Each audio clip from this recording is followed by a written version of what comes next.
time principal, mas como titular do time principal e um dos destaques do futebol chileno, inclusive sendo convocado para a seleção chilena para as eliminatórias e para a Copa América. Palacios terminou o campeonato chileno daquele ano como segundo maior driblador do campeonato, o primeiro em finalizações, o quinto em grandes chances criadas, além de ter marcado 8 gols e dado 6 assistências. Aliás, foi o nono também em passes decisivos no campeonato. Ou seja, um jogador que participou ativamente, ofensivamente das ações da equipe, inclusive sendo contundente, tanto com gols, tanto com assistência. Isso com 20 anos de idade, o que fez com que ele fosse contratado pelo Internacional no ano passado por 16 milhões de reais. Ou seja, um investimento que o Inter fez já visando o futuro. Um investimento num jogador jovem que despontava muito bem no futebol sul-americano, mas que acabou não tendo uma grande temporada pelo Colorado, apesar de ter terminado a temporada como titular. Criou-se uma expectativa muito grande na chegada do Palacios ao Rio Grande do Sul e essa expectativa acabou não sendo correspondida.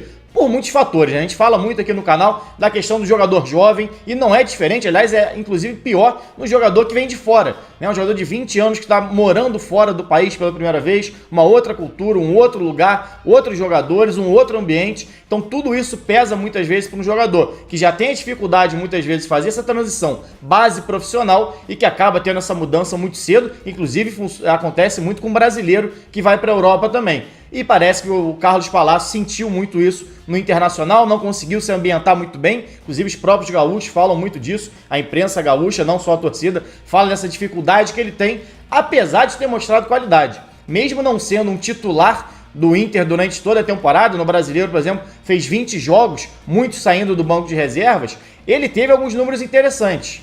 Números que até se repetem com o que ele fez no Chile. Ele teve a 10ª maior média de chances criadas por 90 minutos em campo no Campeonato Brasileiro do ano passado. E teve a 11ª em passes decisivos. Ou seja, se a gente fizer um recorte pelo tempo em campo, pela minutagem em campo e pelo que ele produziu, ele teve um desempenho muito acima do que se esperava, ficando em top 10 nas grandes chances criadas e top 12, top 15, enfim, ficando ali muito próximo também do top 10 em oportunidades geradas de gol. Exatamente o que é a maior característica do Palacios. O Palacios, desde que iniciou a carreira já na União Espanhola, foi utilizado em praticamente todas as funções mais ofensivas. Se a gente for imaginar um 4-2-3-1, ele já foi meia central, e para mim é o que ele tem mais característica, vou falar um pouquinho sobre isso aqui. Já jogou pelo lado direito, já jogou pelo lado esquerdo, já jogou inclusive como centroavante. No ano passado, no jogo do Inter contra o Flamengo, já no finalzinho do Campeonato Brasileiro, ele foi o substituto do Yuri Alberto, jogando como centroavante, inclusive deu assistência para o gol do Internacional. Então é um jogador que está acostumado a fazer todas as funções do meio para frente.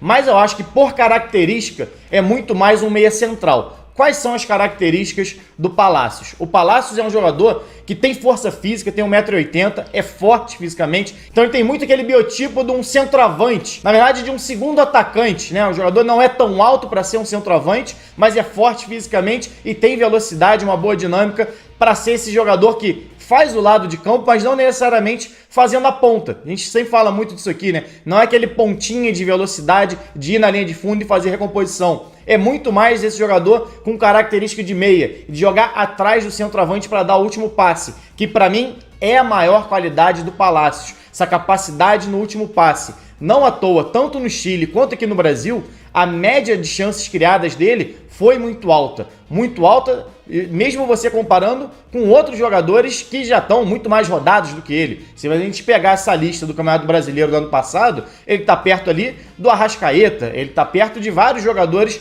renomados. Nath Fernandes, do Atlético Mineiro, enfim, vários jogadores que já estão há muito tempo mostrando esse potencial e ele, mesmo com a minutagem muito baixa, muitas vezes entrando no fim dos jogos, conseguiu ter um volume interessante de chances criadas. E uma coisa que me chamou a atenção também é a capacidade dele dar esse passe de primeira. É um jogador que acelera o jogo muitas vezes, além de carregar. Eu falei, não é um pontinha de velocidade, mas para um meia ele tem uma boa velocidade, se estiver bem fisicamente, mas ele acelera o jogo também com esse passe de primeira. É um jogador muito inteligente, tem uma leitura de jogo muito boa, uma visão de jogo muito boa, e isso facilita esse tipo de jogo dele por dentro. Tem uma coisa chamada no futebol, a gente chama de zona 14, que seria uma zona mais central, a entrada da área, por dentro. E normalmente é o meia central ou centroavante que joga por ali, mas principalmente o meia central nesse 4-2-3-1.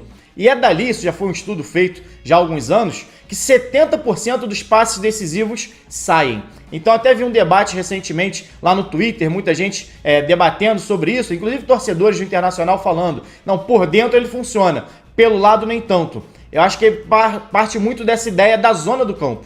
Colocando ele numa zona onde esse passe, que é a maior virtude dele, ele consegue trabalhar numa zona mais perigosa, ou seja, esse passe dele vai ser mais decisivo do que saindo do lado, às vezes a bola que ele vai dar vai para um lateral e no fundo, jogando mais centralizado, essa bola vai direto para o centroavante fazer o gol. Então, colocando ele numa zona mais perigosa, mais decisiva, acho que esse passe acaba tendo um peso muito maior, essa capacidade de passe que ele tem. Então, eu não acho que ele seja uma má opção pro lado, não. Mas se o Vasco quiser, se o Zé Ricardo quiser tirar o melhor dele, extrair o melhor que ele tem, acredito que jogando por dentro seja a melhor opção. Só que aí o Vasco tem o Nenê para a posição, um veterano. Aí eu não sei se o Vasco vai fazer um investimento para ter um deles no banco, seja o Nenê ou seja o Palácio. Acredito que a ideia do Zé Ricardo é ter os dois jogando juntos. Mas a gente pode ter, inclusive, uma troca de posição. O Zé Ricardo, por exemplo, utiliza muitas vezes um meia jogando pelo lado, caso do Bruno Nazário.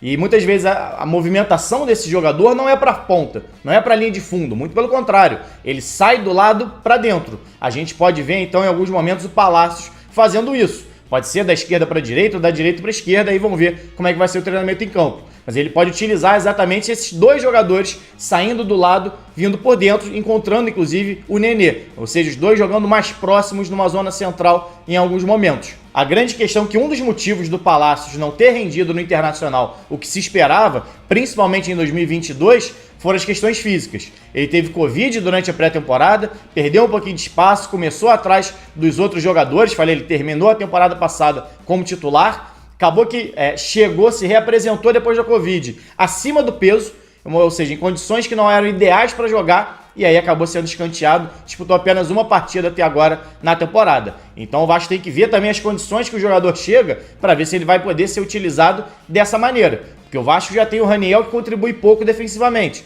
tem o Nenê que contribui pouco defensivamente, e o próprio Palácio não é um jogador de fazer a recomposição pelo lado até o fundo. Se fizer isso, provavelmente vai cansar, principalmente se não tiver 100% fisicamente, apesar de ainda muito jovem. Então vamos ver como é que o Zé Ricardo vai trabalhar, caso realmente Palácios seja o novo reforço do Vasco para a temporada 2022. Bom, galera, é isso. Espero que tenham gostado da análise de hoje. Saudações e até a próxima.